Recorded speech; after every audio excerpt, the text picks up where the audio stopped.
Autre manifestation, celle-ci est prévue dimanche à 14h30 à Lyon, toujours. Alors plus qu'une manifestation, ce sera une chaîne humaine pour dénoncer la pollution de l'air dans l'agglomération lyonnaise. On en parle avec un des organisateurs de cette chaîne humaine, Fabien Bagnon. Bonjour. Bonjour. Ah, c'est en fait la suite des marches pour le climat qui ont déjà été organisées à Lyon, qui avaient de reste rassemblé des milliers de personnes. C'est exactement ça. Après 3 mobilisations qui ont rassemblé entre 15 000 et 10 000 personnes, on fait un focus cette fois sur la question de la pollution de l'air, puisqu'on a une actualité, c'est le vote de la création de la zone de faible émission le 28 janvier en Conseil métropolitain. Et sous forme de chaîne qui ira de Terreau à Bellecour. Voilà, en fait, donc c'est une chaîne qui partira à 14h30 des terreaux et qui ira jusqu'à Bellecour, en fait, pour symboliser une zone sans pollution. Alors, ces derniers jours, ces actions des défenseurs de l'environnement est très visible. Et depuis quelques jours, notamment, Lyon se couvre de messages écolos. C'est la nuit que les militants agissent avec leurs pochoirs et leurs bombes à peinture. Des bombes à peinture, bien évidemment, non polluantes. Mathieu Boudet et Daniel Pajon qui les ont suivis. Presque chaque soir depuis une semaine, un même ballet discret se répète. Des militants de Greenpeace et de l'association Action Non Violente se retrouvent dans les rues de Lyon. Pour dénoncer la pollution, ils ont décidé de taguer toute la ville.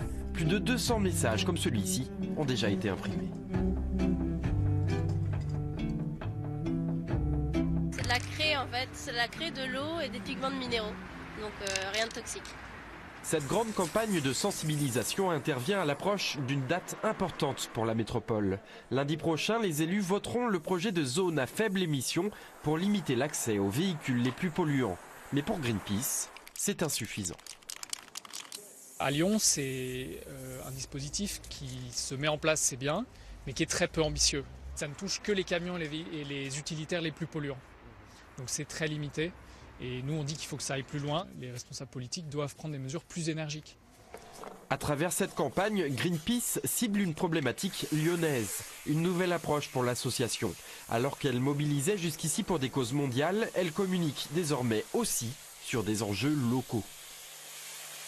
S'appuyer sur des préoccupations de militants qui directement sont impactés dans les écoles, sur leurs déplacements quotidiens, etc., donne de la force déjà dans la mobilisation de nos propres militants et aussi bien sûr dans la discussion avec les responsables politiques et les politiques locales mises en œuvre. Greenpeace Lyon lance aussi une pétition et appelle à réaliser une grande chaîne humaine dimanche sur la presqu'île à l'occasion de la marche pour le climat. Quant aux militants, ils comptent bien se retrouver les nuits prochaines pour rejouer leur discret ballet. Et un des organisateurs de cette chaîne humaine est avec nous. Le reportage le dit bien, il s'agit maintenant d'agir localement sur des problématiques locales. Le climat, c'est planétaire, peut-être un peu éloigné des citoyens, mais là, il y a une vraie problématique sur la métropole lyonnaise. Effectivement, on est dans du très concret. La pollution de l'air, c'est quand même la 3e cause de mortalité en France. C'est 48 000 décès par an. Et pour la métropole de Lyon, on en est à 480 morts par an. Quasiment comment on a 3 par jour. Comment on a ce chiffre? Alors, c'est des chiffres que donne l'OMS notamment, et puis l'Agence française de sanitaire.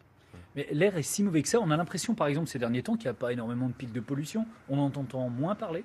Alors effectivement, on en entend moins parler parce qu'il y a moins de pics, mais ce qui nuit à la santé, c'est vraiment le fond de l'air, le fond de pollution qui est là en permanence.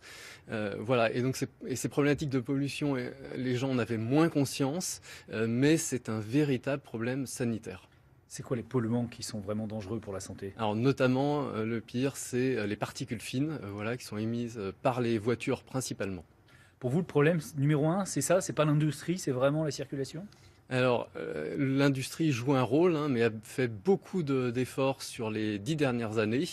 Ils peuvent aller encore plus loin, mais maintenant, il va falloir agir sur la question des mobilités. Le reportage de Mathieu Boudet l'évoquait. Donc, il y aura lundi une réunion importante à la métropole de Lyon, lors de l'Assemblée de la métropole.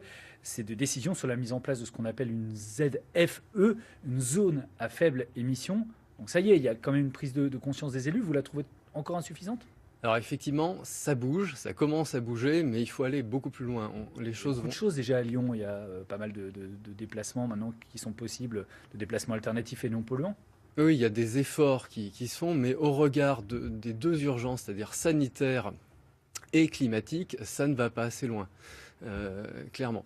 La suppression en fait, on aura une suppression de certains véhicules bien trop tardive alors qu'ils sont extrêmement polluants. Et pour vous, il faut faire quoi? Il faudrait interdire la circulation des véhicules en centre-ville? Ça paraît utopique aujourd'hui. Alors à terme, on demande à ce que la métropole effectivement prenne la décision de sortir du diesel, donc des véhicules fonctionnant au diesel en 2024. Votre sur l'ensemble, revendication, c'est interdire tous les véhicules diesel en centre de Lyon. tout à fait, pour 2024. Quand on voit que c'est justement une taxe sur le diesel qui est à l'origine du mouvement des Gilets jaunes, vous ne trouvez pas que les mentalités vont être encore très longues à faire avancer? Effectivement, il y a beaucoup de pédagogie à faire, mais on traite bien les mêmes sujets. Laisser les personnes les plus faibles économiquement dépendantes de la voiture individuelle, c'est en fait, ils vont être victimes de l'augmentation des coûts du carburant. Un jour, l'essence, et c'est pas dans si longtemps, sera à 2,5 € à 3 €. Il faut absolument travailler sur des alternatives à la voiture individuelle. Merci beaucoup à vous, Fabien Bagnon. Cette chaîne humaine, je le rappelle, pour dénoncer la pollution de l'air à Lyon, ce sera dimanche à partir de 14 h, place des Terreaux et jusqu'à la place Bellecour. Merci d'être venu nous en parler.